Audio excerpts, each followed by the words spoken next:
Hey everybody, welcome back. We're looking at some petty neighbors and roommates that got revenge. Some years ago, we had new neighbors that moved in next door. The husband traveled a lot and his wife was afraid of just about everything. The dark thunderstorms, you name it. So they had really bright floodlights over their garage doors. She would leave them on all night, every night, even though you couldn't see them from inside their house. They were positioned so that they would shine right into our bedroom at night. We tried blocking them with curtains, but they were too bright. So we asked them, politely, several times if they could turn them off at night. They adamantly refused. I offered to pay for a timer that would control them, but they wouldn't even consider it. Well, the solution that I arrived at was to simply loosen the bulbs enough that they wouldn't turn on. Good. Since they couldn't see them from inside the house, it took about 6 months before they realized that they weren't working. They screwed them back in. I waited a couple of weeks and unscrewed them again. Another few months went by. Finally, one day, my neighbor asked me if I had ever had trouble with my outdoor lights. I told him yes. As a matter of fact, I did. I said that they would loosen up occasionally and I would have to retighten them. I blamed it on vibration from the traffic on our street. He said that he had the same problem. Well, hey, look at that. We're not so different after all. I told him that I finally just gave up and left them off. He eventually did the same. We were happy with the final outcome and we were able to keep peace in the neighborhood. It's a beautiful day in the neighborhood as long as you know how to be petty. Hi, neighbor. Could you subscribe? Please subscribe. Help Charlotte get to 1 million. I know she really wants to. I would appreciate it. Who doesn't want a kiss from a shark? That's what you get daily on this channel.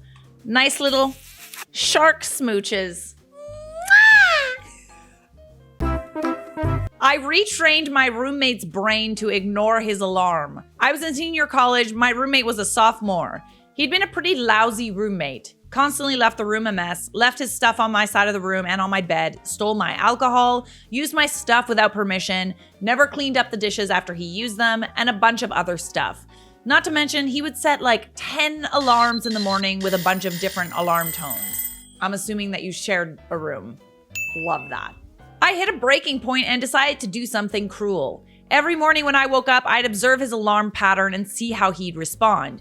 He had several alarms that he'd ignore, all with the same sound. A powerful mind. He had a couple half-hour alarms that had a unique sound, also ignored, and then the final alarm had its own sound too. All of them were default iPhone sounds.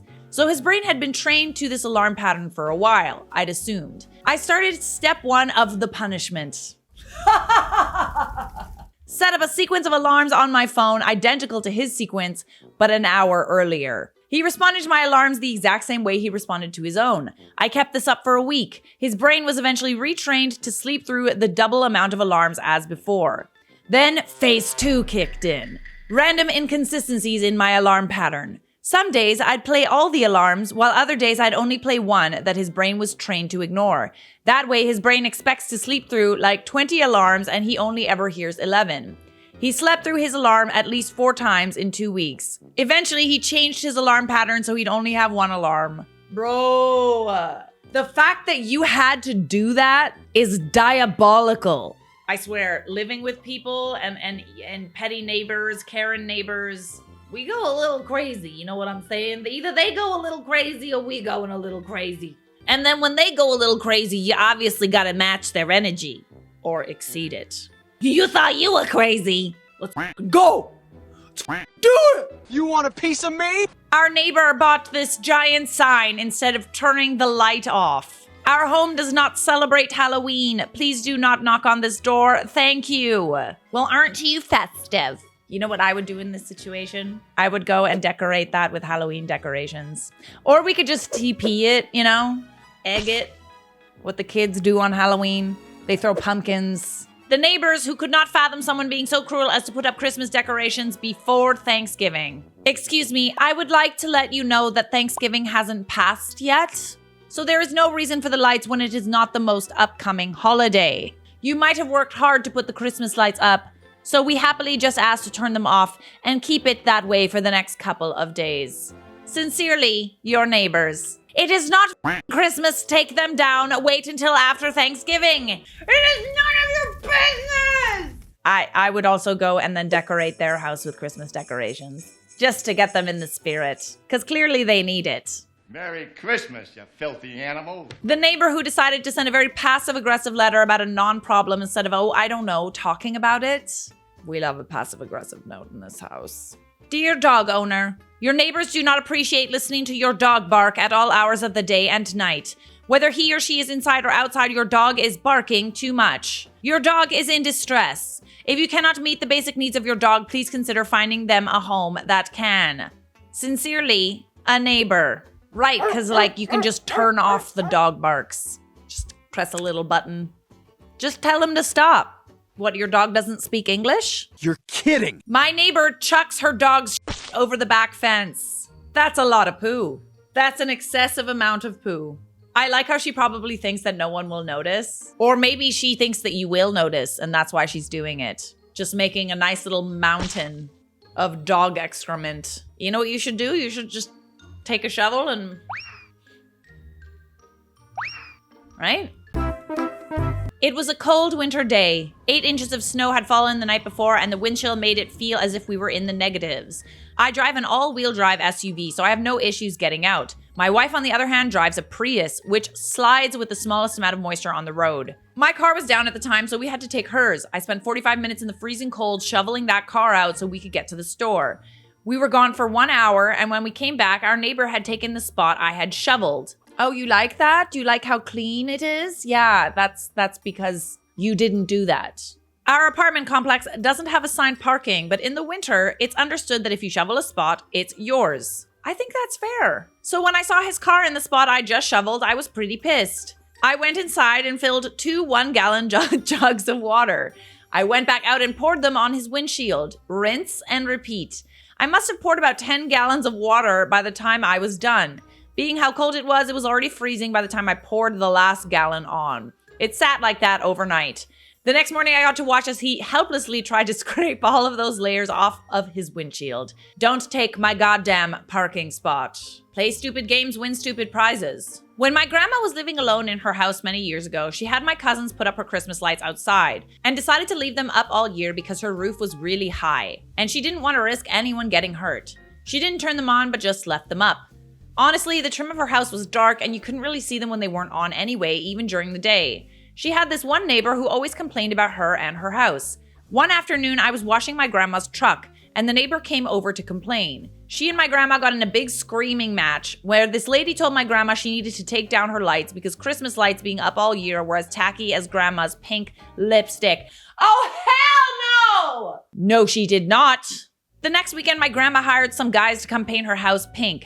The same shade as her tacky lipstick. Oh, that's what's up. Oh, you don't like it? Oh, you'll really not like it now. She not only left the lights up, but she also turned them on every night, all year long. Sometimes she'd sit on her porch with a beer in hand, glaring at her neighbor with the Christmas lights on in June. She didn't complain to my grandma about anything else ever again. Game, set. Don't mess with me.